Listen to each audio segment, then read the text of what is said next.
Callum, why do you have an office? To work from, to connect with people, to collaborate with people. We now live in a world of hybrid. There's so much noise on LinkedIn at the moment about the return to office. But if you think about that, when people come to the office in the morning, we land grab. That's what we do. It's human nature. I wanted to go along and do strategy, but I was always a square peg in a round hole. And that rubbed up the wrong way. My face didn't quite fit. So this whole workplace strategy, real estate feasibility was very quickly frowned upon. And the more time we have, the better the outcome will be. If one thing come out of this podcast, if we have any clients that are watching it, hopefully they'll take something away, is that there is no such thing as too much time. You're the client and the PM. What's the first page you turn to?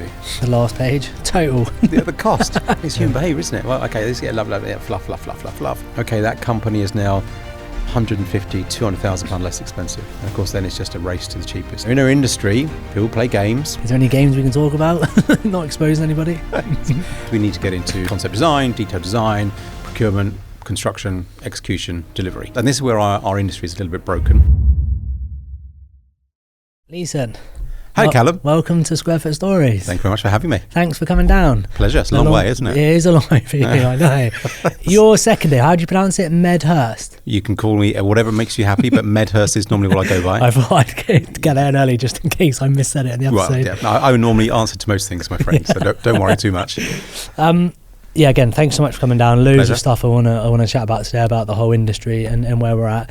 But I always like to start just, at the start, just have a little bit of an idea about you before you got into the design and build industry. Yeah, no problem at all. Wow. Okay, good question, Callum, to start with. So I'm a product of furniture. So I came from the furniture industry originally, but even before that, I was actually in the in the exterior envelope of the construction industry. So I was at Velux for many years. For our Danish friends, they may call it Velux, but it's actually pronounced Velux, but we may know it as Velux. Actually, I know it's Velux. To be Velux fair. in the UK. So it is actually called Velux, Yeah.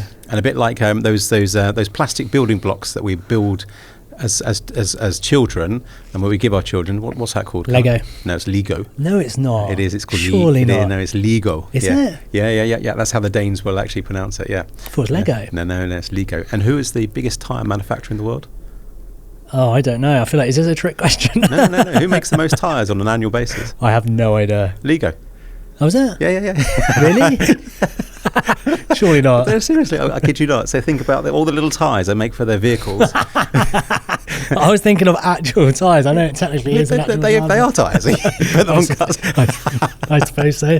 I was thinking, is it Michelin? Is it? Yeah, is it Pirelli? No, Goodyear. No, it's actually it's Lego. Yeah. Anyway, so for many years I was working for Velux. Yeah. And so I was working in and out of the Copenhagen office, and we were involved in bringing a concept to the UK called natural ventilation. And natural ventilation, of course, is where we try and eliminate air conditioning as much as possible to naturally cool our buildings. And being a UK or Northern European country, we benefit from not too many hot days, and we can actually build our buildings differently to create an envelope or a space that could be naturally cooled. And I was there for years, and I was very jealous actually of the interior architecture, and I looked very fondly from an exterior consultant to the interiors consultant world as to think, well, I want to be part of that. And I don't quite understand how we build these fantastic buildings and we get none of the plaudits for it. And all of the accolade goes to those interior designers for bringing the buildings to life. But the exterior envelope is always seen as okay, fine, it's just the envelope of a building. Of course, I'm doing an injustice to many of my architectural friends, but I was always very jealous of that interior architecture concept. So I decided to make a transition into the furniture industry, which is quite a weird way perhaps to come into the interior architecture world. But I spent many years at Vitra, Arend, and then with dealers. But it was my time actually at Vitra that really opened the door into what I do now. So when I was at Vitra many moons ago, they were looking at a concept called bring home to work, and was actually looking at changing the interior concept and about how we could actually make the spaces softer. So think about, fast forward now to where we are, in 2025, and most commercial interiors are much softer in their appearance. There's a lot more fabrics. There's a lot more, softer materials are being used.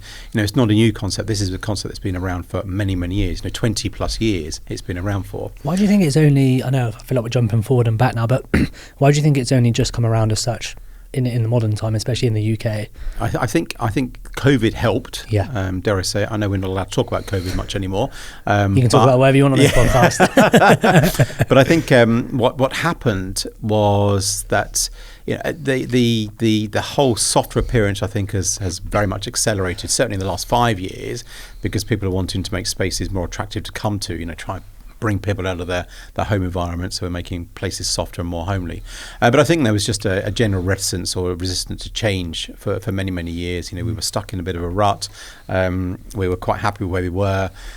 And I think offices were quite masculine, dare I say it, back in the sort of the late 80s, early 90s, and they were very, very black and white, quite vanilla in their appearance, very, very masculine. And it's only now that we've actually started to feminize our spaces, and rightly so, to make them softer. So the concept of bring home to work is not a new concept. It's been around for many, many years. Anyway, so I spent a lot of time in the furniture industry, but what was interesting at Vitra is we started to develop a discovery concept, and DEGW, who are a very famous architectural practice back in the 80s and 90s, and they started to come up with this concept of workplace strategy or workplace consultancy, and it was very much what we would call RIBA Stage 0, so the discovery stage. So it really is to find out, you are my client, Callum, what do you want in terms of the office space?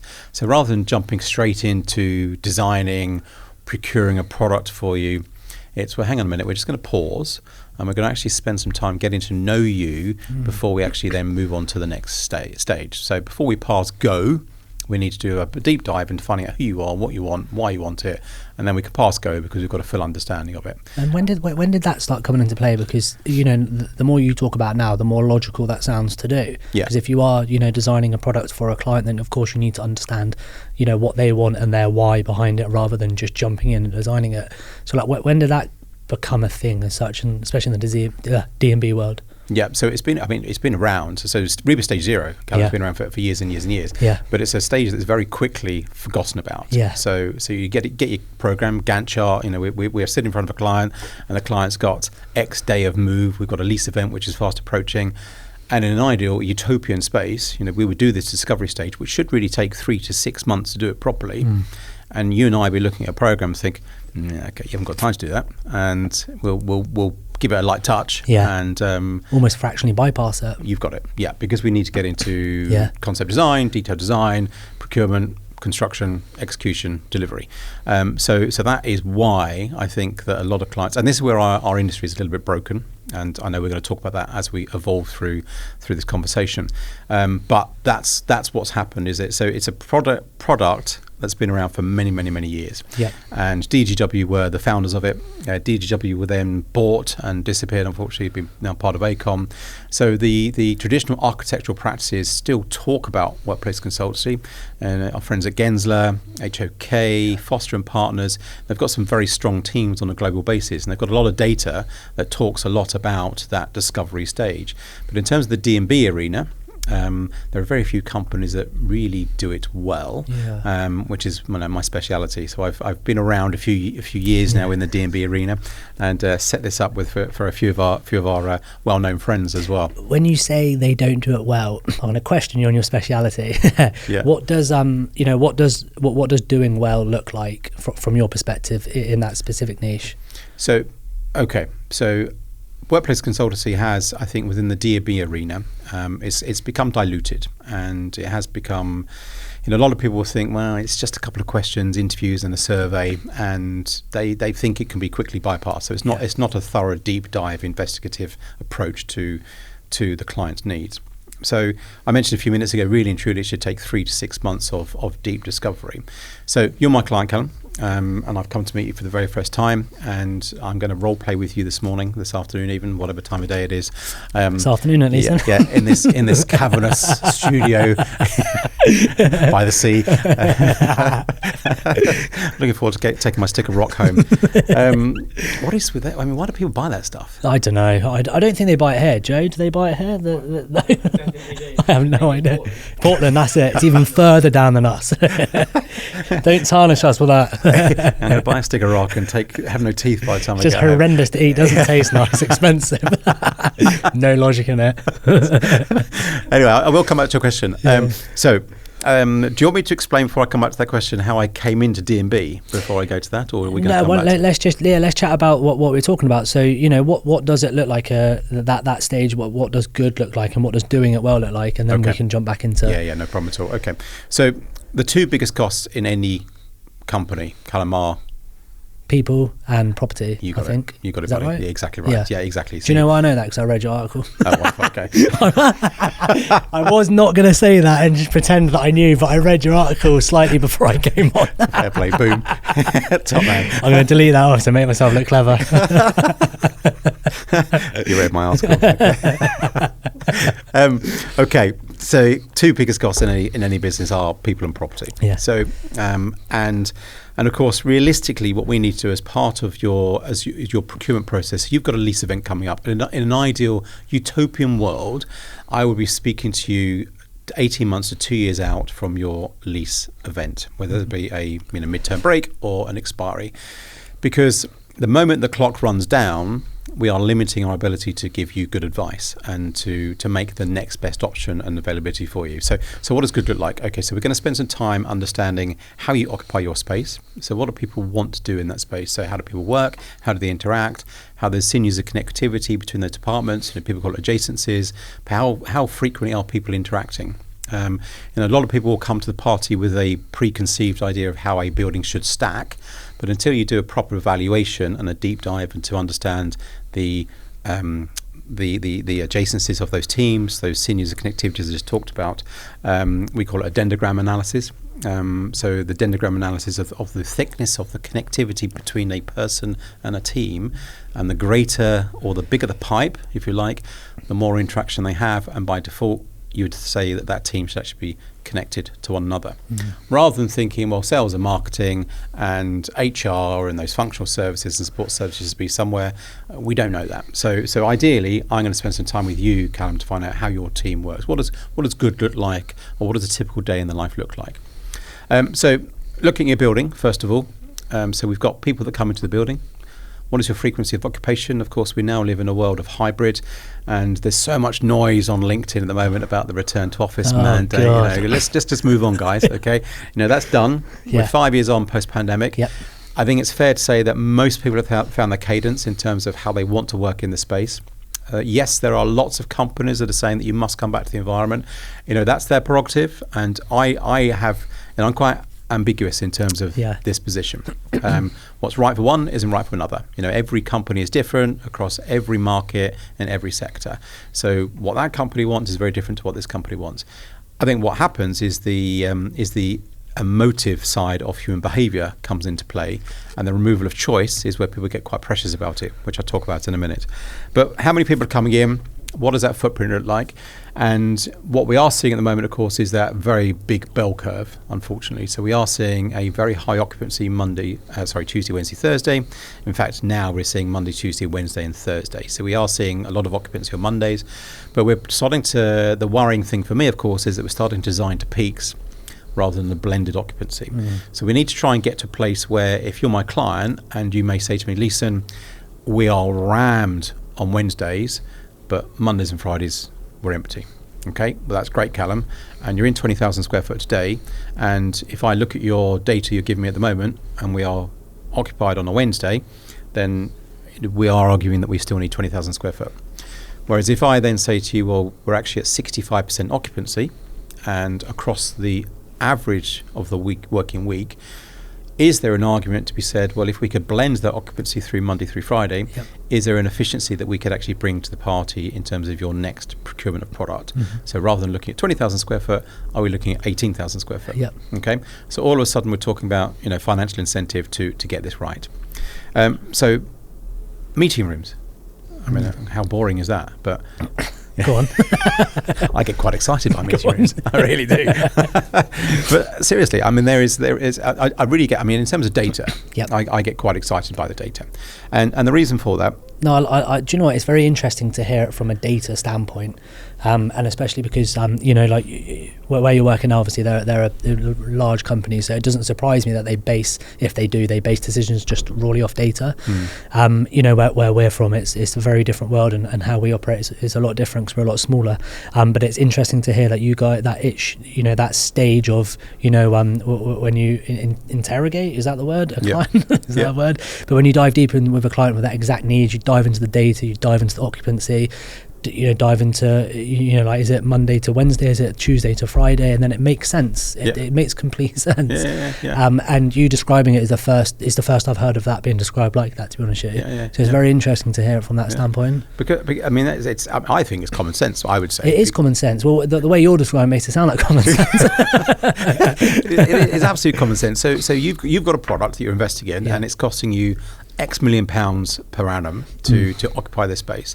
And the average cost of a desk now in London is up to, I think it's £8,000 per person, and that's even before you turn the lights on. So, and that's just for the real estate without your employment costs as well. So that's a big piece of real estate, or a big piece of cost. So if we're starting to then look at this from a financial position, from a data position, then we can start to give you some best advice. So are you investing your money wisely? And of course, you can only make that decision once every 5 to 10 years, depending on your gestation of your lease event. You are committing to that product for a long term. So in terms of that, net present value versus long term vision, cost of real estate, are we actually making the right choices for you? So let's quickly talk about meeting rooms. And as exciting as this is, I love to talk about the difference in utilization and occupancy. And there is a massive difference between the two. So a meeting room is used, and behaviourally as humans, we like to grab things.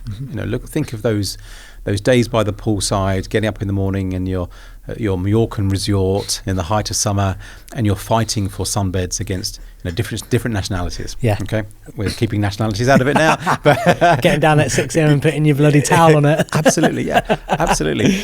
Just a short break from the episode, which I really hope you guys are enjoying. This podcast has been invaluable for me, and I hope it's providing a lot of value for yourselves. If you could just do me one small favor and subscribe to the podcast on your favorite platform. Not only does it help me and the podcast, but it also helps share stories and insights from the industry that we find ourselves in. I hope you enjoy the rest of the episode.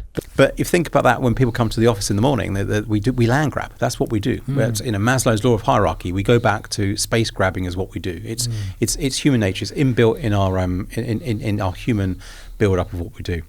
But in terms of meeting rooms, people will book meeting rooms just because they want that safety net of having a space. And we see horror stories of 10-person meeting rooms being booked by 1 or 2 people. So of course it's 100% occupied. But in terms of utilization is very poor. So 2-person and 10-person, we're only at 20% utilization. So if you were to my client, one of the things I'm going to start to talk to you about now is that piece of real estate, it's costing you X £100,000 per annum, but massively underutilized. So how can we actually get the efficiency for you to make sure we get a better projection for moving forward? In terms of your headcount you have today, where are we going? How many people do you have? How many people are you looking to employ over that sort of 5 to 10 year period? Very difficult, but we've got to look through the lens, if we can, of what's happening in the future, so we can start to predict how the business might grow, depending on market trends, any merger and acquisitions you might have coming into play. But really and truly, Callum, why do you have an office? To work from. Grow a business from, to connect with people, to collaborate with people. Yeah, great answers. Yeah. Is that on your article? It wasn't. I made that up. But that's true. I mean, they are incubation hubs. They are learning facilities. They are collaboration spaces. We spend an inordinate amount of time at work. I think it's over a third of our life we spend at work. Yeah. And of course, that's actually in the space as well. Yeah. Here's an interesting hypothesis for you. Go on. So, and I know we're going massively off track here. Yeah. But if you think about our social circles and the relationships that we have, they're all by choice. Mm-hmm. Okay. So the friends that we make, the people that we go drinking with, that we go to parties, clubs with, our family, they're all our safety net. Yep. We're getting to a place now where the only place that we will actually interact with different diversities and different people is actually in the workplace. Very true. Yeah. Yep. Because everything else is siloed. Yep. So it's the only place we have really that we can go to that we're actually going to meet different people, different cultures, diversity is in the workplace. Yeah, do you know what, the more I think about it, that's right with me as well. Yeah. Like the different types of people that I meet are always through work or through this, which can class as work, or in a working day, such as the working hours. Yeah. And then when I think about what I do out of hours, it's family, it's friends, even family and friends. Yeah. The same types of people that you choose. So you are actually right. Yeah. So this is why the office should continue to live and breathe, and we should embrace that. And it would never die, because we have to encourage that. It's the only really way, because everything we do now, we're in our own little bubble. Whether it be through social media, the people we meet, the people we chat to, even fast fashion, fast dating, fast food. It's what we want. Yeah. Whereas we go to the office, we are sort of out of our comfort zone to a certain extent, and so we have to learn the way to interact, and that loss of interaction, I think, being at home for too long is very evident to see in all walks of life as well. So we went off a bit of a sidetrack there. I'm hitting the microphone. Let's give it a good old slap. So we would spend a lot of time with you understanding how the building's working. Yep. Okay, so I can, at the end of that one piece of work, which could take anything up to 6 to 8 weeks, I could tell you very clearly, fine, Callum, this is how your current office is working. Okay, you're in 20,000 square foot today, and these are the spaces that we would suggest are being underutilized, and therefore you could argue in black and white binary fashion that they are underutilized, therefore we could perhaps think about getting rid of. Now that could be 5,000 square foot. Realistically, that's not going to happen, but that could be anything up to 5,000 square foot. So all of a sudden I'm thinking, well, you're in 20, could we start to execute a search for, say, 15, 16,000 square foot? And there's a capital investment saving there as a result of it. However, your people, okay? Your biggest asset by some margin, and the way that they work and the way they interact and use the space, of course, reality will prevail, because it's about what they need and what they want. So we will do a very big, deep dive, a thorough investigation into how people use that space. So a typical day in the life of your teams, as I talked about at the top end of this section, how they're interacting, what they're doing, and why they're doing it. What does a client expect from your space? So a client's expectation often drives, certainly in financial and law industry, law sector, there's an expectation about what they want to see and how the clients will interact. How do your client see your space? What do they want from it? What do your people want? How are we attracting the next breed of talent? To the point I made a few minutes ago, it is a learning hub, an incubation space. It's where people meet different diversities. How do we want the space to reflect that as well? So doing an investigation into how your people work, and looking at how your asset base and the talent of your organization, the culture of your organization, how do they want to interact and reflect through the space, is going to be as important as the bricks and mortar. So at the end of our discovery piece, I'm going to come back and present to you and say, right, Callum, I know that you are in this space today. This is the amount that we are suggesting for the future. We'll also go into understand where people are coming in from. So where do your user group coming from in terms of your team? Where's the furthest point? How frequent they're coming in? What is the cost of actually coming to the space as well? We also understand on the vista of the future, we've got 5 years' time, there could be an M&A that's coming up. Therefore, we could increase our staff by sort of 20 to 50, whatever that number is. So that long-term plan is I can now present to you, say that your real estate proposition is going to be X. And all of this is done, ideally, before you've instructed an agent, a PM, or a designer build company. Sorry to interrupt, but how receptive are clients of that process? If there's time, incredibly well. Are they? Yeah, because I could be talking saving you millions of pounds. True. Yeah. Yeah. Yeah. I mean, we're talking a financial incentive here for you to look at it with and we all want data now. We all want to base decisions on fact and rather than gut feel. And if you've got stakeholders that we're presenting to, board members, shareholders, and you've got this decision on you resting on your shoulders, and you're going into the board to ask for a CapEx approval process of X over a 10-year period, you want to make sure you've got it right. Yeah. You don't want to, in 12 months' time, have to go back to board and say, well, what the hell? Yeah. You got it wrong. We're now in 20,000 square foot, but we now need another 5,000 square foot. How the hell do we get that so wrong? So clients are incredibly receptive to it if they have the time. But Big if. Yeah. Big if. Yeah. Never enough time. I suppose that's the biggest hurdle with the whole process that you're describing here. Absolutely. Is time. Yeah. And I think what happens is because it is so far down it is so far down the agenda of a lot of companies. It is on the radar, and realistically, of a project of any magnitude of 20,000 square foot plus, you need to leave about 18 months to 2 years to do the project properly and thoroughly. Yep. And there is a process. So in terms of the real estate proposition at the moment, we've only really got 8 to 9% of product that's available within the market. So we're always limited to what's available at any given point. There's lots of companies, of course, that come up to lease cycles. They're all going to be going after the same stock. So we need to leave time, because if we're going to do a piece of research at the front end, which is then going to deliver an understanding of what we need, we then execute a search with an agent. That's going to take time. We need to then do our negotiations, go through heads of terms, negotiation for that space. And then, of course, we've got to design it, construct it, and you've got to move out of it. So that takes time. It's a long process. It is a long process. Yeah. I mean, you and I understand it because we're in the industry. But for a client who perhaps doesn't understand that, the long or the shorter time frame that you have in terms of your lease end and where we arrive at, you are limiting your ability to do a thorough job, dare I say it. You'll get a good product, there's no doubt about it. But of course, the more time we have, the better the outcome will be. And that's one of the things. If one thing come out of this podcast, and if we have any clients that are watching it, is to really, hopefully they'll take something away, is that there is no such thing as too much time, ever. And the more time we can build into projects, the better the outcome will be, because otherwise you'll get to a point where your hand is forced, whether it be through your need to move, and you will take a product that's not quite right, or you're then stuck in a lease, and the landlord, your current landlord, is then going to say, well, fine, you can have an extension of a year, but you're going to pay for it, and it's all going to cost you money. So 2 years out, start thinking about your lease cycle, because that's the best thing that you can do.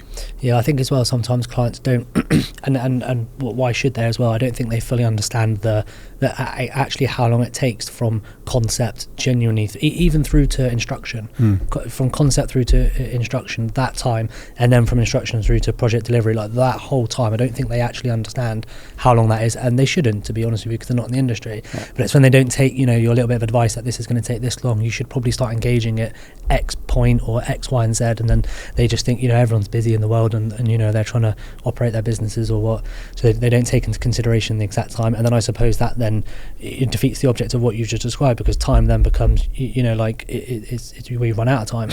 So they can't go through the proper process, and then eventually could end up costing them millions, or not millions of pounds, but money as such, and time as well, and maybe even staff as well. Of course.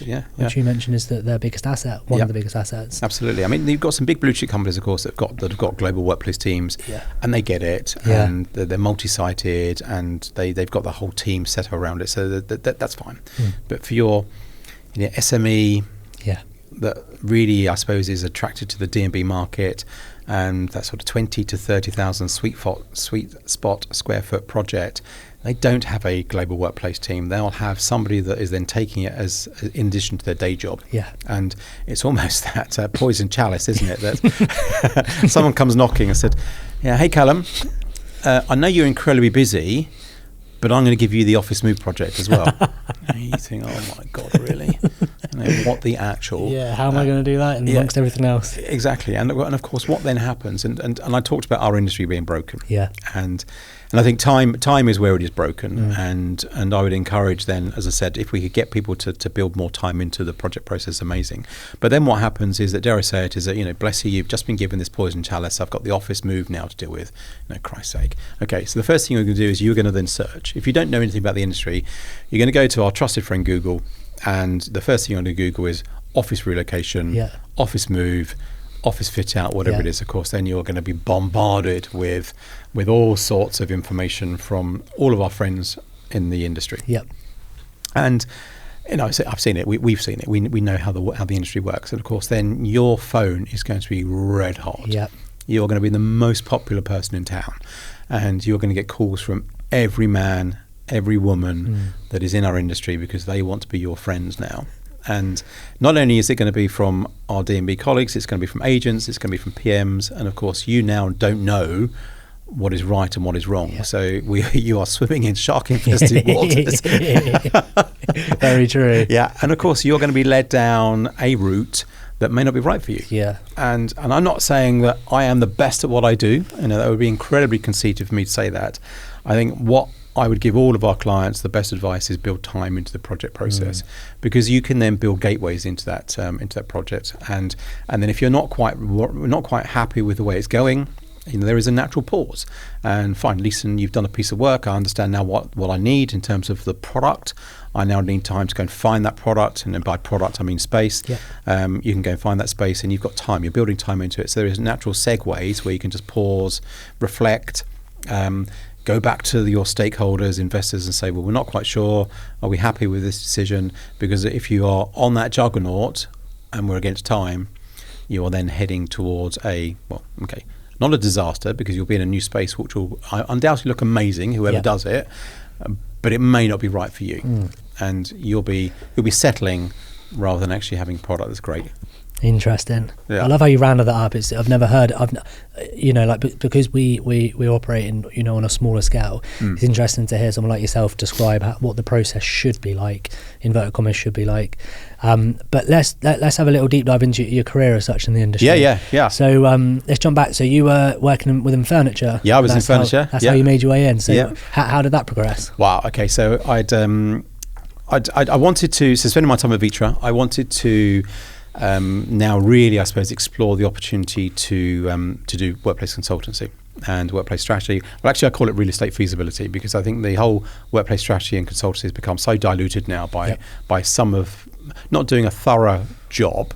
It's become too diluted. So we at AIS, and I call it real estate feasibility. I did my own consultancy for a while, and had some success, but it was very much peaks and troughs. And I thought, okay, fine, I need a job.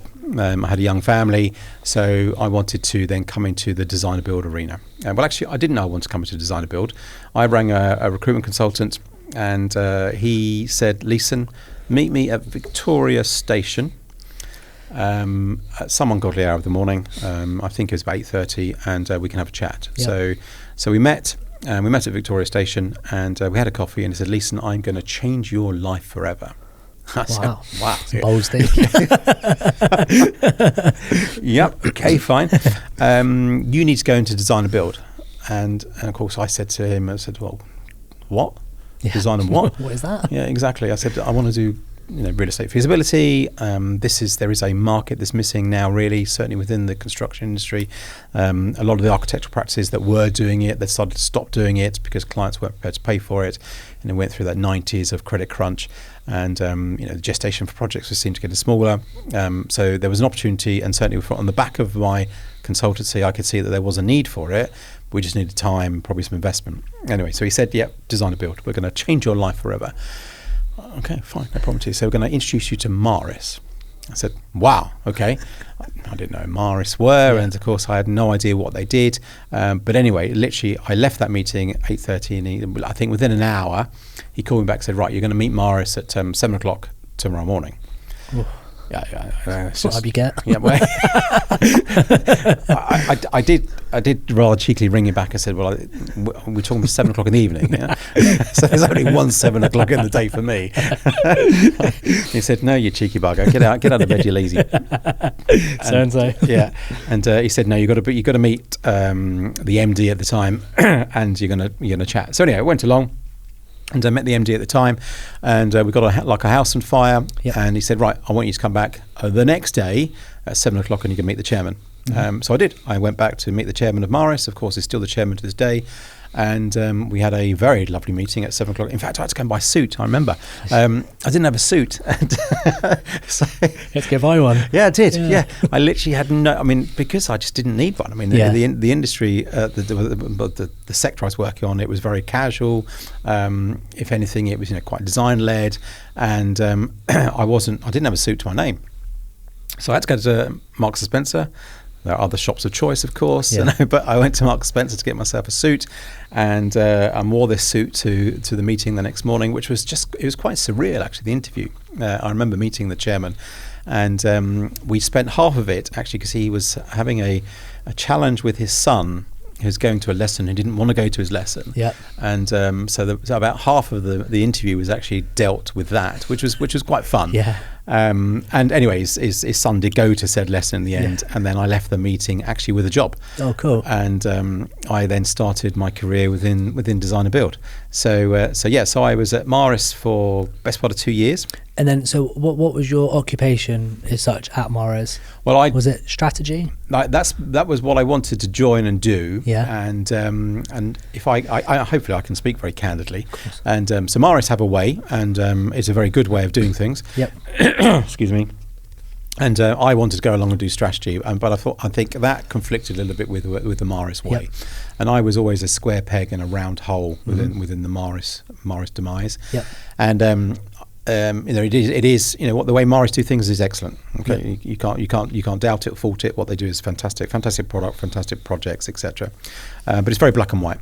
And whereas I came along and wanted to see grey areas. A little bit fluffy, a little bit flouncy, and that rubbed up the wrong way. And my face didn't quite fit. So this whole workplace strategy, real estate feasibility was very quickly frowned upon. And Leeson, no, this is not the way we do things. Okay. And I lasted 2 years. Yep. And I was walked out the door because I was, as I said, square peg in a round hole, which a shame. Yep. But we live and learn. And from there, I then went to Forefront Group. And I had just over 5 years at Forefront Group, and we started the 360 product there, which the 360 is still going very well. Yep. And I know you've obviously spoken to Clive very recently. Yeah. Mr. Lucking, great chap. And spent some time there, and of course they had some highs and lows. And 360 brand is still going extremely strong by my dear friend Ganal, who I believe is doing a fantastic job there, and she's doing exceptionally well. So that was very much our first, I suppose, design and build product that had a real estate feasibility offering. And then is that what you carried out within the Forefront Group, or 360? Correct. Yeah. So 360 was all about offering the same service. Yeah. And is that something you brought to the table? Was that something they were already doing? No, they weren't doing it. So we started it, and we had some amazing success. So we the good thing about the area and Forefront brand is, as I know, and Clive will talk about it on his pod, is that Studio Alliance, so that global reach. So offering the products across different markets, so from different perspective. So the good thing what they were doing is that the 360 product was then transferable across those different regions. So and as I understand it, I know it's probably evolved since I was there, is that if there's a client that is in London or the UK that is then travelling and opening an office in, let's say, Paris or Istanbul, for argument's sake, there's a local partner there will then deal with that project. So that's the way it was. And where that was different with 360, of course, the offering within 360 is they travelled with the client to then do that project. Fine. So we had some amazing success. We in fact we were we were running before we were walking to some extent. And is that because sorry to interrupt, but is that because there wasn't really anybody else doing it in the industry, and you were and obviously you educated running as such, but you were kind of also making it work as you went along as well, because it wasn't really tested too much? And I think because of that dilution, nobody was really, I mean, there were some of my colleagues within the industry, within the feasibility industry, they had started to offer it to some of the D&B companies, but it wasn't a thorough project and product. And I'm going to be careful what I say here, but there is a difference. There is a fundamental difference between what we offer and doing a workplace, what I call a workplace light. So a couple of interviews and a survey is not a feasibility project. Fine. Okay, a feasibility project is an architectural feasibility project. This is what I'm talking about here. That is a thorough investigation as to what you need. So you can hang your hat on making a business decision and a transaction on a project or a product. Okay, a couple of interviews and a survey is going to give you some light data, qualitative data, on the emotions of any given day. That's very true, actually. Because you don't know how you're going to catch somebody that you're doing the interview or the survey of. Absolutely, yeah. I've on the way to work, I've shit my pants. I'm in a bad mood. I hope not. Okay. I have no idea where that came from. But you catch my drift. I'm stuck in traffic. Yeah. Okay, and obviously the way I answer that survey is going to be very different had my journey into the office been different. So had it been a breeze, I'm skipping down the pavement into the office, I'm in this world utopian space, I'm going to answer fabulously to those questions. I'm in a bad mood. The quality of research is not going to be thorough. So and also, like, how detrimental could that be to the project itself once it gets to project phase?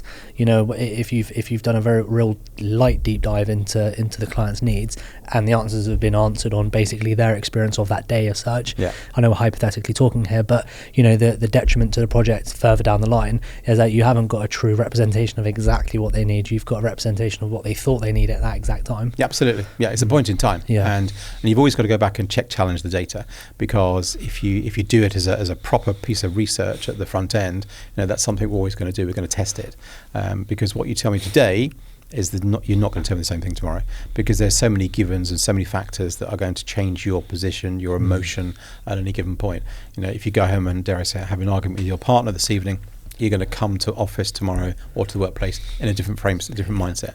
So how do we go back and challenge that? So that's what we did at 360, and we had fantastic success, because we were at the time the only company that were doing it properly, dare I say it, within the D&B arena. I'll just sort of qualify that, because our architectural cousins were doing it and doing it well, but certainly within the D&B arena, we at 360 were the pioneers, if you like, of doing that.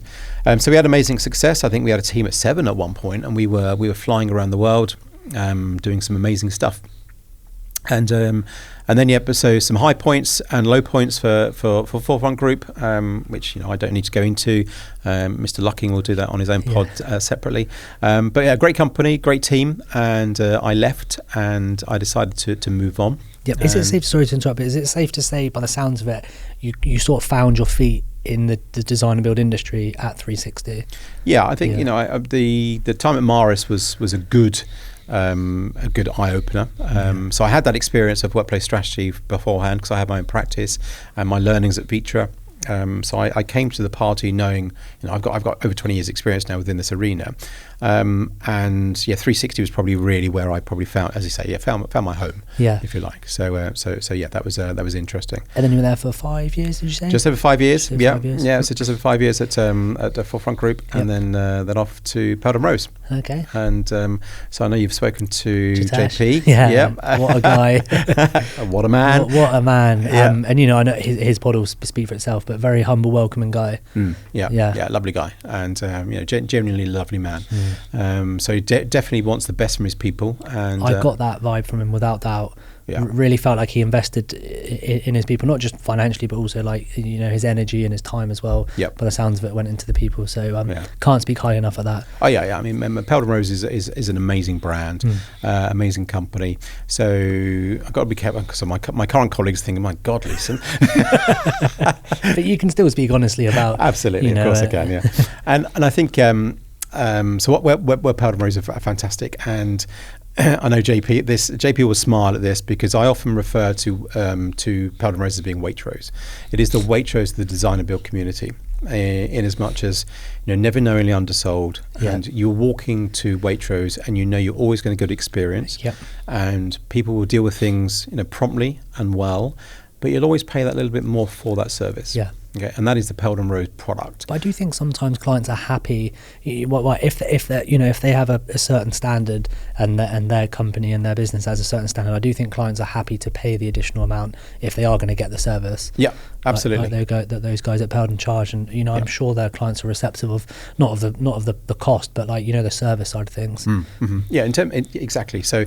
But I think that what's happening, unfortunately, in our market when it's a race to the bottom, which unfortunately we see more of now. You know, people talk about flight to quality and what have you, but if it's a race to the bottom, and you know, do people really see that? So if they're looking for a quality product and they're prepared to pay that little bit more for it, unfortunately, when there is a void in terms of your end pricing, and you are sticking out like a sore thumb, you know, unfortunately, if you can buy a can of beans in Tesco's and it's 20p cheaper than Waitrose, well, can't beat Heinz, mate. wait, let's talk about that actually. So when you talk about the race to the bottom, give us a bit of context behind that to what you can as well, without, you know, like naming and shaming or anything like that, but give us a bit of context what you mean by the race to the bottom. Well, in a tender situation, so I mean, we call it race to the bottom, of course, and you'll know what that means. But I think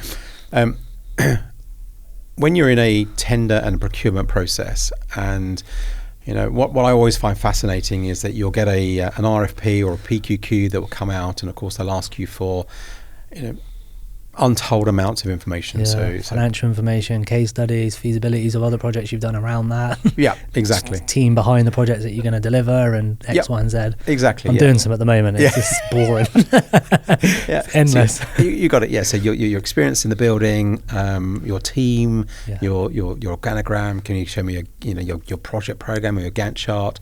What are your insurance liabilities? What's your PI? You know, and blah blah blah. So you've got 100 pages of stuff. You then get into the pretty stuff. So you've got all of our lovely designs. Of course, the design team have worked tirelessly over a period of time to do it, 6 to 8 weeks to do this. And you've got, you know, probably different options. We've got the CGIs that, of course, that have been put together in this process. But you're the client and the PM. What's the first page you turn to? The last page. Total. The cost. Absolutely. How much is this going to cost me? I haven't even looked at what I'm getting. I just want to know how much it's going to cost me. Absolutely. Of course you do. Again, it's human behaviour, isn't it? Well, okay, let's get fluff. And we're all good at fluff. But okay, that's fine. You may pause the pretty bits. Yeah. Of course, you know, we buy with our eyes, as they say. Okay, that looks nice. And then you'll compare it to somebody else, think, well, okay, that's fine. That's the similar look and feel, different colours, but okay, that company is now 150, 200,000 pound less expensive. Yeah. And of course, then it's just a race to the cheapest. And of course, you know, in our industry, people play games, and that Can you comment on those games? Is there any games we can talk about? Not exposing anybody? Well, you will get secured on a project, and all of a sudden there may be some VOs that we have to build back into the project. I know what you mean. That's rife. That really is rife with a lot of people. The D&B companies, not even D&B companies, just contractors, to be honest with you, like fit-out contractors as well. Yeah. That just go down the traditional procurement route rather than the D&B. They do exactly the same. Yeah. So it is, unfortunately, it becomes a race to the bottom. So unless the client, so I think what Peldon Rose do well, and my current company do extremely well as well, is that you know, we choose our clients selectively, and if there isn't a match in terms of the client profile, and what Peldon do very well is that, you know, they're a London-based design and build company. They only want to operate within London, which I know JP would have talked to you about. And there is a quality alignment as well. So the client, you know, there has to be a fit there in terms of the type of client that they're looking for, and they have to understand what Peldon Rose is as well. Yeah. And we had just over 4 years at Peldon, started a team with, again, we called it strategy, but offering real estate feasibility. But because London is quite a small world, really, and that's where JP is only interested in, it dare I say, got a bit boring for me. and nothing against the team, nothing against the business, absolutely fantastic business. I wanted more. Yeah. And the I suppose the bubble got a bit small, and I became quite a big fish in quite a small pond. Yep. That sounds conceited. I don't mean it to be. No, I know what you mean though. Yeah, and I wanted to. Well, I don't know what you mean because I haven't ever. I've never been in one, but I know how you're trying to come across. You want to do a bit more, and you want to do different things. Yeah, new challenges, new opportunities. Yeah. So now AIS started at AIS in the beginning of 2025. So what was I know obviously with new challenges as well, but what did you want to bring to AIS as such? Is there anything different you wanted to bring there that could help the team there? Yeah, so I think it's so if I just talk about AIS very quickly, so the business is coming up for I think 40 years old. Excuse me, hold on, burping on camera there. That's nice, isn't it? So we are drinking water. Just we're not drinking beer. Neat vodka. So the business is circa 40 years old. Yeah, and are they just sorry to interrupt, but where they based? Is it Guildford? They based in Guildford. So we're based in St Paul's. Right, fine. So we are in Central. Yep. So right in the heart of the city. Yep. And 40 years old as a business, but its current format is 12 years old. So and I'll just explain that. So it was a business that was based over in Hemel Hempstead, I think it was, and it was quite a small organisation dealing with smaller projects, and had sort of been stuck like that, I suppose, for a number of years. And then Jerry Greville, who's the owner and CEO of the business today, he acquired it 12 years ago, and then has evolved it into what it is now. And as an organisation, it is it's quite interesting. My colleagues call it the best kept secret of the D&B industry. And it is what we're doing is we're probably disruptors is what we are. And because we are only 12 years old in its current format, we're quite agile in the way that we think and the way that we do things and the way we approach the market as well. So we can compete against the big dogs in the industry, the well-established players, or we can go head-to-head with the people like Peldon Rose as well. So we can be very agile in the way that we come to the market. Yep. But what we want to do is we do actually want to spend a lot of time in terms of disrupting the procurement process and investing a lot of time into the data-driven design. Now, what AIS have done actually for a number of years is they've actually hung their hat on that, and Simon and the design team have been selling that procurement route for many years, and even before I came along. Coming along with empirical evidence that informs the design and the design process, so you as a client get best advice and make the right choices. They've been doing that for years and years and years. So to have a strategy team is actually just complements that enormously and actually just makes perfect sense. So what we're doing is we're actually having a fully suited feasibility team, which we're just building, we're just starting. And we're going to go global with it as well. So we're not just going to be a London-based organisation. AIS currently have studios in 2 other cities in Europe. So we've got our studio in Malta. Weird place, you might think, but I was about to say that's a random, isn't it?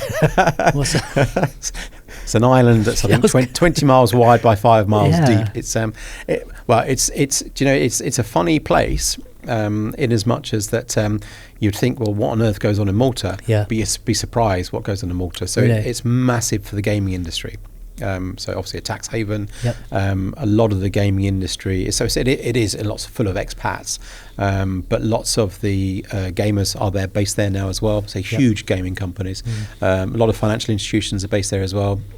So what we have done is that we were taken there by a couple of clients.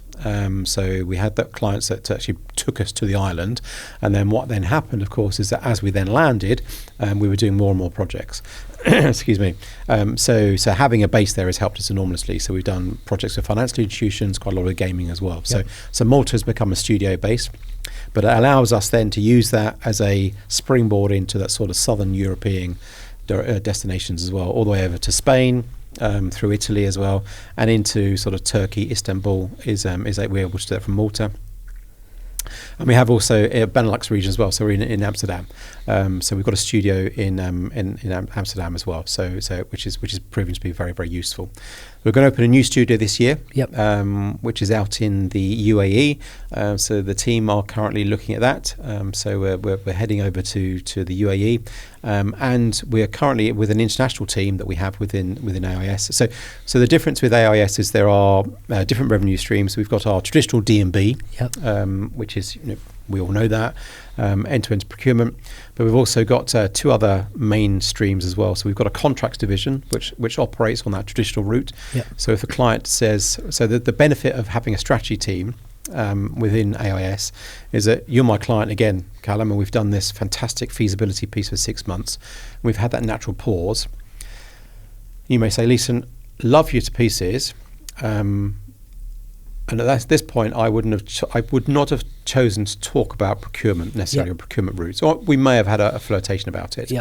And you may have said, well, Leeson, what are the procurement routes available to us? And we could say, well, D&B, manage and build, traditional procurement, blah blah blah, all the different processes that we could go through. And you may say, well, actually, Leeson, the procurement team don't understand D&B; they want to go trad. Okay, not a problem at all. Okay, Callum, that's amazing because I've got a trad team that I can introduce you to. Okay, we won't act as your principal designer. We will then work very closely with you to try and find an architect, maybe a cost consultant, and a PM. So is it the client that chooses the architect ultimately, or a PM, whichever one it is, but you guys might help them? We might give you a couple of, say if you're green and you perhaps don't know anybody, we could say, well, architect A, architect B, or I might just turn around and say, look, these are some names that you could put into the hat. We'll leave you to go and find your. I mean, it's a very personable approach, isn't it? In an architect, that you've got to get on with them. You're going to be working with them for the best part of 18 months, 2 years. So you've got to be able to have friends with them, have a beer with them, all that sort of stuff. Which procurement route do you find is a little bit, do they tend to go down? Or is it almost not led by you, but it can be influenced by you as such? Oh, influence is a strong word, isn't it? No comment. But it's what I'm trying to ask basically is, once you've taken them through your feasibility for however long it is, a year or 12 months, whatever it is, a year is 12 months. But once you've taken through the feasibility, which route do they tend to go down? I think time comes into play here a lot. So we would have a very honest and open conversation, and I would give you the pros and cons of the different procurement routes. So we know that D&B is a time pressure, fast procurement process, and some would argue that it might cost you a few quid more. I would argue it probably doesn't. But in terms of where you want the risk to lie, so if you're risk averse and you want somebody to own that risk, and we're against time, then D&B of course is going to be your procurement method of choice. Would be my recommendation. I then talk about the pros and cons of the other procurement routes. So depending on where we are on your project cycle, we would then say, well, actually, you've got time to go down a traditional procurement route, but of course with that, you've got fees that we're going to have to incur in terms of architectural fees, cost consultants, acousticians, structural engineers, blah, blah, blah, blah, blah. And if you look at that in terms of your fee structure, and we could talk about this for hours actually, but it's actually quite an interesting discussion that we would have with our clients, which is the ability, I suppose, that we bring as part of this feasibility approach, is that we can advise you which procurement route to take. So time precious over here. If you've got time, then we can go down this procurement route, but then of course there's this thing of fees. So the pie is only so big in terms of your budget, and then a slice of that pie is going to be given straight away to your consultant fees. Okay, if you're happy with that, and if that's what your procurement team are expecting, then fine. Fill your boots, no problem at all. Because within AIS, what we do have is we have the ability then to have a contracts team that can actually then build it for you. So if there's a trad route and you want a traditional construction route, then fine, not a problem at all. And then the third sphere of the AIS division, of course, is our international team, of course. So you don't know, I've not just explained it to you. But we've got our international team. And the international team will go anywhere. And I think the difference with AIS and Forefront Group that I was just talking about is the Forefront Group is a partnership model. We don't operate on a partnership model. It's actually the AIS team that will deliver it for you. So wherever you are in the world, it will be AIS operatives that will be working with you. So whether it be the designers, whether it be the project managers, the site engineers, or AIS individuals, obviously it will be local labour that are actually delivering it, but sometimes we actually ship out the labour as well, depending how close it is to home as well. So that's the difference, is that we want to actually have AIS studios and employees that are delivering it, and we are then custodians and guardians of your project through the life cycle as well. How do you find shipping out the labour though? Is that not really difficult in terms of like logistically and cost as well, I suppose? Because if you're shipping them out, you're shipping them out at an increased margin or an increased fee. That's expensive. You're right. Yeah. So that happens very rarely, to be fair. So there were a couple of cases where a client actually wanted, very specific trades. Yeah. Then we actually shipped out the trades, but normally it'll be local labour. Yeah. I suppose it's difficult to find the local ones, is it? Or have you already got strategic partnerships? Yeah. So so working locally, and so we're currently working in. So we've got projects in Hong Kong at the moment, in Dubai. Yeah. We're working across. We're just going to start some work in Pune soon. We've got a project in Sydney. So we're actually all over the joint. Yeah, right. So I was talking to colleagues actually last week in terms of the international team. So my word, okay, I hadn't quite grasped really how the different locations everywhere we're working. And that international team is actually really big. And that's one of the attractions of actually then making that transition from Belden over to AIS. It gives opens up. The world is actually a great place. It's a big place. So what I do in terms of that transferable skill across different markets was very attractive, because all clients want it in different regions and different countries. So it's an opportunity to speak on a different scale as well. Let's have a little chat about the design and build industry holistically as well. So let's have a look at your opinions on what it was like before, like what's it like now, how's it changed, and where do you think it's going to get to in the near future? Okay, thanks, Callum. For the avoidance of doubt, I haven't just done a couple of lines of narcotics. It's looking a little bit shady. I've just had to blow my nose just for the camera because I was getting a little bit bunged up. Anyway, so design and build. I mean, so nobody else in the world understands what design and build is. So it is a very unique product to the UK. You talk about design and build externally, and it is not understood. It's very much traditional procurement route, or design, manage and build, whatever the process is. But here it really was started, I suppose, by one company, Maris. Really, if we dial it all the way back, Maris were probably the pioneers of what we know now as design and build. And of course, a lot of companies have evolved or have gone through the training ground of Maris. And it wouldn't be unfair for me to say that perhaps there was a period where it was a little bit unscrupulous. The Wild West, I think, is what some people may have referred to it as. What do you mean by that? Just, it wasn't lots of money to be made, and the quality wasn't perhaps there, and it was, a little bit dodge. So I'm casting no aspersions, of course, but I think, if we were all to look ourselves in the mirror. Yep. That's a JP phrase, if I've ever heard one. So if we hold a mirror up to ourselves and look at ourselves, then we can all see that perhaps we could have done better in that period. But I think it's fair to say now, Callum, that the design and build industry is amazing. We are all doing fantastic work. Every single one of us that operates in this sphere is amazing at what we do. We have an amazing group of design talent that work within the design and build community. There is, I suppose, what I do find frustrating is it is still frowned upon within the consultant community. And by the consultant community, I mean the architectural community. They will look, I suppose, unfavourably across to us within design and build and think that we're a little bit, it's not quite architecture. Yeah. There is a hierarchy, perhaps a little bit of ego there as well. I was going to say, probably stems from ego, doesn't it? Yeah, absolutely. So, well, we're architects and you are, design and build. Yeah. But the quality that we have within the community now is as good as architecture. I mean, there is no doubt about that in terms of the product that we deliver, the execution of that product, the quality of the product as well. So it's as good as it is in terms of architecture. And you can see that in terms of the scale of the projects that we're delivering as well. We have a project on site at the moment within AIS, 120,000 square foot. Monster project. It is. It's massive. Yeah, it's absolutely fantastic. It is the biggest project within London, within design and build. Can you give us sorry to interrupt, but can you give us a short idea of the delivery team behind a project of that? Like the 120,000 square foot. I've never heard of a project that big before. So the team behind it to deliver it must be endless. I mean, as you can imagine, it's fast paced. Yeah. It's in Canary Wharf. So we've got at the moment, we've got around about 200 people on site. So it's a big old site as well. So site set up in terms of the manpower behind it, it is monstrous. So a project of that scale is massive, and everything about it.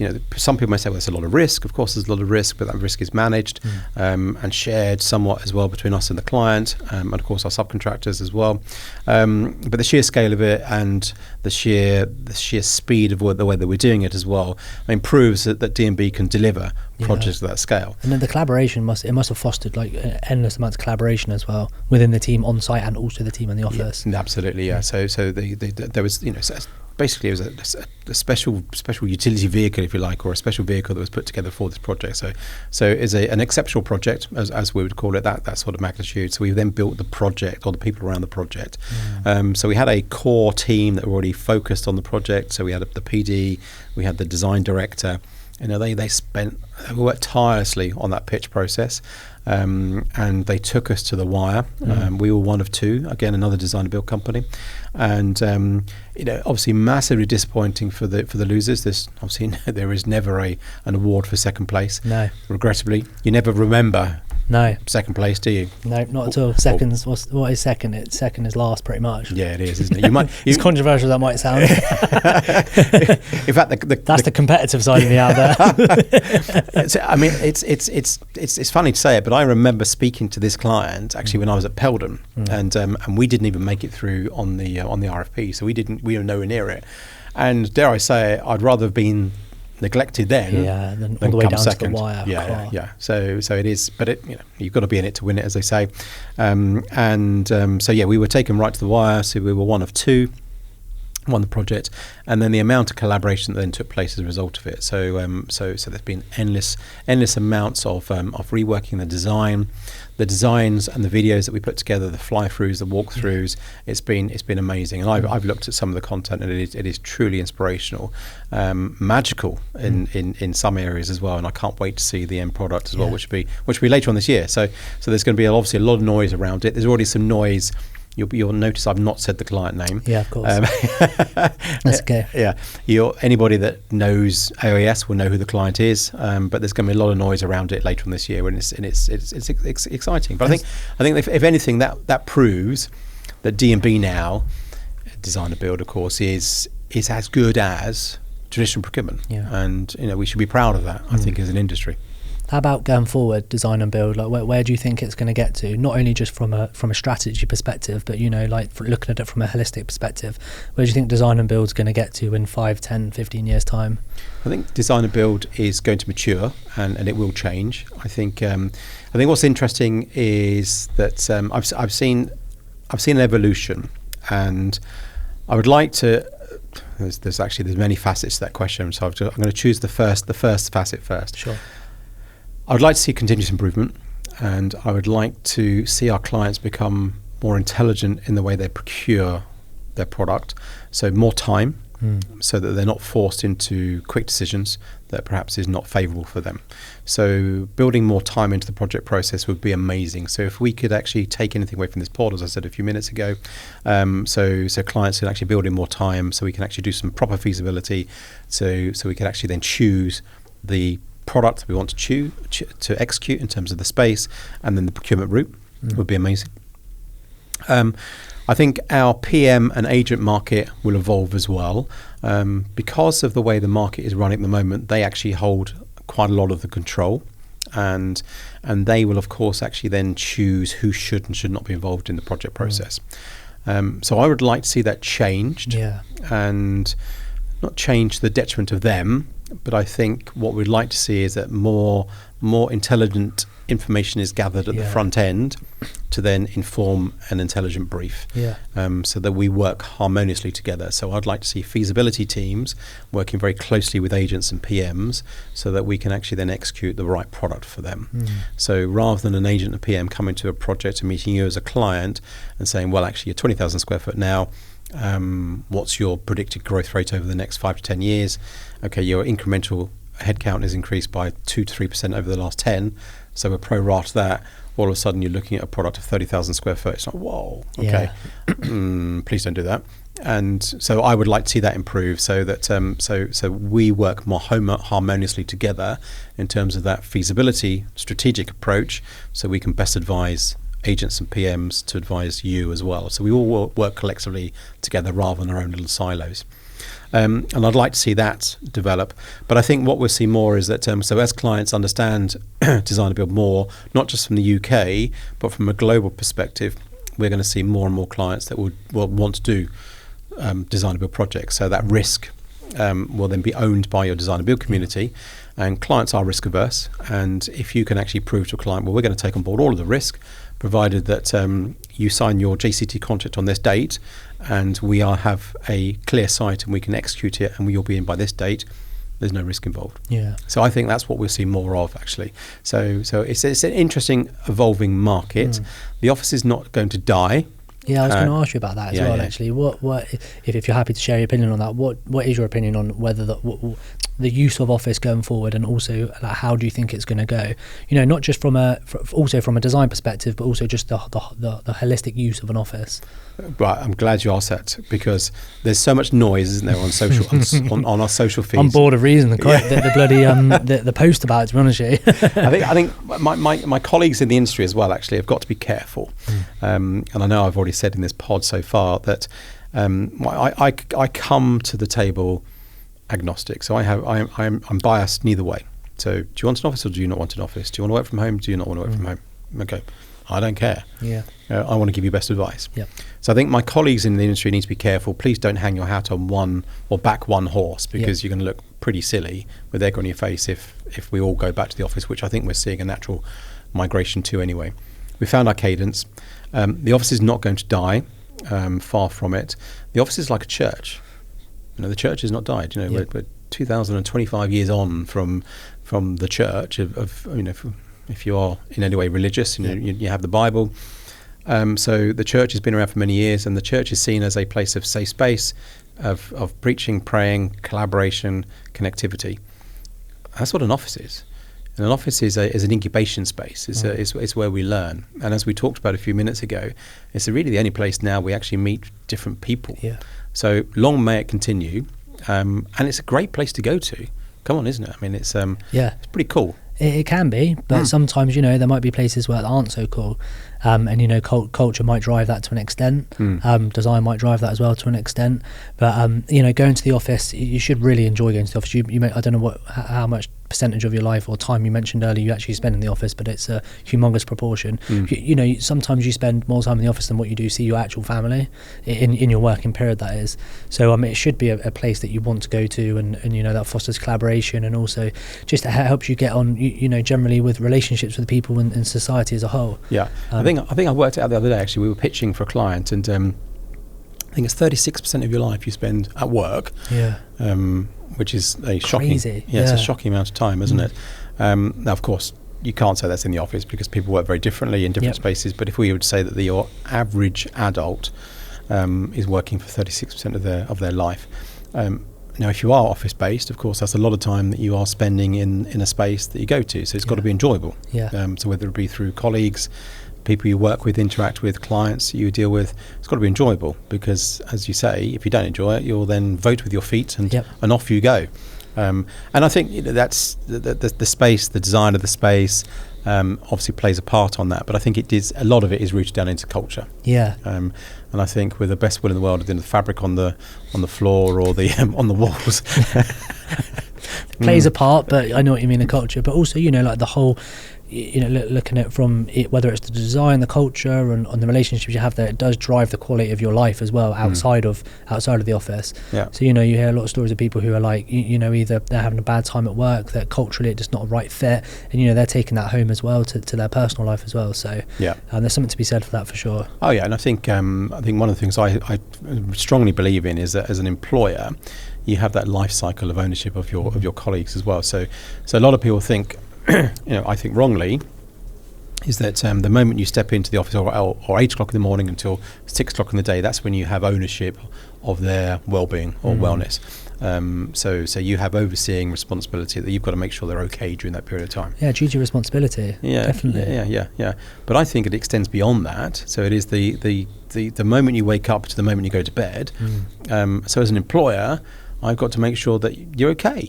Because if you're taking work home with you and you're stressed, that interacts with your family, the conversations you're having with your partner, your children. What are you doing at the weekend? If you're working at the weekend as well, we've got a duty of care to make sure that you're okay. Because the culture of the organisation is then going to be, seen through the lens of your wife, your family, your partner. The extended family. All of a sudden, you've got people that you need to think about. So again, if you think about AIS, we are 130 people strong, and we're probably around about 400 to 500 people that we're touching overall with people's partners and families. Yeah, true. So if we have a bad culture, that's 500 people that are talking badly about AIS. Bad word travels quickly as well. Absolutely, it does. Loose lips sink ships, doesn't it? So, exactly, yeah, and that's something we need to think about, and I think the design and build community is getting better at it as well. So I think culturally we are looking after our people, making sure that people are wanting to come back to the workplace, are wanting to work for these companies, and making it a fun space and a fun place to work as well. So the other thing, kind of for me, that's interesting about the future of design and build, I think it's not just design and build necessarily, it's also about design. Okay, so there's something that we're working on in terms of the novelty paradox, and we're working this up within AIS at the moment, and we'll get a book written, or we'll get a white paper written, but intellectual property, there you go, just get it out there. So the novelty paradox, what on earth is novelty paradox? Now this is the gestation whereas we as humans get bored of something. So when something is nice and shiny and new, between the point of then getting bored. Now you can think about this and see this in everyday life and everyday things that we do, from the relationships that we have. We go through a honeymoon period. Cars that we buy and drive, that they'll become boring after a period of time. Clothes that we wear, holidays that we take. We don't normally go. Have you ever been to an all-inclusive holiday? Yeah. Yeah, okay. When you go to an all-inclusive holiday, you eat in the same restaurant, you go into whatever it is, the buffet, whatever you think, okay. Yeah. It's getting a bit boring, isn't it? Yeah. Christmas time, you've had your 5 Christmas dinners on the bounce, you're yearning for a salad on day 6. I mean, it's just, I don't Bit want of avocado on toast, please. I don't want 5 courses and a cheese board to follow up. I've had enough of it, okay. But I'll tell you a real life story now. So this is an iPhone, other products of choice available, of course. Yep.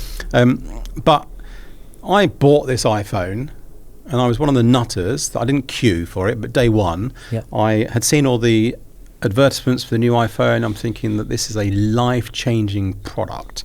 Okay, I need the new iPhone. I had an iPhone before, which was absolutely fine, but I wanted the new iPhone because it did, I don't know what else it did. It did something. So, of course, I went and bought it, and I parted with £1,400 of my own cash. I took it home, and the whole unboxing experience of an Apple product is amazing. It comes in this beautiful box, an exceptional box. And you undo it, and you open it up, you take out the phone. It is a good experience. Sorry to interrupt as well, because I actually spoke to someone about the unboxing experience of an iPhone, and I am pretty sure, I'm going to butcher this, but I'm going to say what I think he said anyway. I think they actually did tests and data on the exact point when we open the box. They have like this, I don't know what the word is for it, but the exact point that you open the box, the hormonal release that we get within seconds, or I can't remember what the seconds actually was, but it's close to erotic. Is what it is. It is almost sexy. And we become, the endorphins are released because it is a life-changing experience. And that whole cellophane lifting thing, which I know sounds ridiculous, but that is all part of it as well. It's like again, it's all part of it. But anyway, so I'm now sucked in. Okay, the experience is amazing. So the novelty of my product is up there. So I treated this phone, exceptionally well, probably better than my wife. For the best part of 2 weeks. Okay? Do you want me to cut that bit out? Or? No, leave it in. She'll love that. Love you, darling. But then one morning I woke up and there's a scratch on it. There's a scratch on my phone, and all of a sudden it's just a phone. Okay, so the novelty of something new and shiny has now worn off. What on earth am I talking about, you may argue? I have no idea, by the way. But my point is that we're in a world in where we live where everything is fast. So fast fashion, fast food, fast dating. We are our experiences. We become human behavior. As expectation is that things become we want new things quicker, and things become boring much faster. So in terms of the office palette and the office novelty is something we need to be mindful of, because as users of the space, how quickly do we just become normalized by the new experience? So every year, what opportunities do we have to refresh the space? Every 2, 3, 4, 5 years. I think the ability to go back and refresh the space so we can keep it fluid and flexible, so the design can be enhanced through the gestation of your lease cycle, I think is going to become incredibly important. Not that it's fixed in time at day one and becomes very difficult to challenge and change. I think what's going to happen, the nuances of that, we need to make sure we adapt, so over the longer period we can keep it refreshed, because otherwise as users it's just normalised and boring. Interesting. Do you think it's been accelerated by just the modern world that we live in? 100%. We're consistently consuming things quickly. Yep.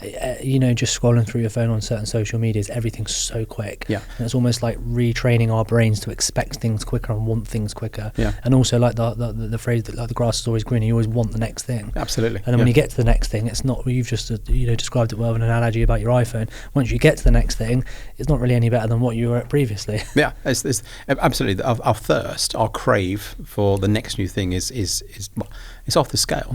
And marketeers are just bombarding us with different things across all of our feeds. It's so clever. I mean, it's way beyond my intellect. But you're right. So there's always a thirst, and when you are then looking through doom scrolling, and then somebody's doing better than you, or the perception they're doing better than you. Well, I want that. I must have that. All of a sudden, okay, then you look at something else, and there's a new car. I need to have the Aston Martin. Do I? Oh no, well I need the Ferrari now. Okay, well, like other cars of choice, of course. But you know what I'm trying to say. But there's this constant evolution of stuff that I think as consumers of marketeering products, but also of spaces, there is a need to make sure we can keep it adaptable. And that's, I think, going to be the interesting point over the next, 5 to 10 years, is that how, as we as designers, can we make sure that those spaces are interchangeable, become more dynamic as those needs and human behaviour trends change as well. Interesting.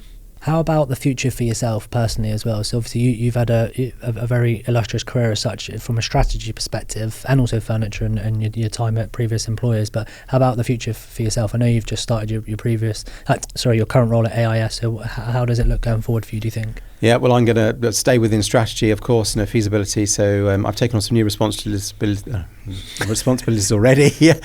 Stumble my words. So I've already taken on some responsibilities at AIS. So I've now got the marketing team under my demise, which is quite interesting. Cool. Under my domain, sorry. So demise, yeah. Let's mess it up. So under my domain. So I'm not a marketeer, but one of the things I think that I've been good at in my career is actually building strong, collaborative, connected and successful teams. So Jerry, bless him, has already given me responsibility for the marketing team, and we are going to think about how we can be more strategic in our marketing approach. So I'm going to concentrate, I'm already getting old, Callum, so I think I would... Don't ask me how old I think you are, because that's always a trick question. Yeah, I'm not going to, because we're on camera and you could be quite offensive. So be a short 2 words, one of them's off. So I think 10 years and I'll be out. So yep. I think there's a young talent that I'd like to nurture. So that incubation within AIS, there's a strong team that we're looking to form. My right-hand lady that's within the strategy team at the moment, I see her very much developing.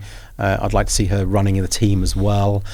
So there's I think my next 10 years is about developing the team, getting the two strands, the marketing, the strategy team working seamlessly, being at the front of what we do, and then I can see that next talent pool coming in. So nurturing that next talent, so that I can look back in 10 years and go, yeah, okay, fine, well done, guys. Yeah, I'm off to the sunset. Leave like a small legacy as such. Yeah, or big legacy. Yeah, well, who knows? Absolutely. Yeah. Leeson, it's been a pleasure. Thank you, buddy. Thanks for having me. Thanks for coming down and sharing your authentic opinions on the industry, and also helping bring a bit of awareness to what you do in terms of a strategy perspective. Yeah. And it's been interesting to hear your opinions about how that should go as well. Yeah. So thanks so much for your time. And it's been a good one. Thanks, Callum. Thanks for having me. Cheers, buddy.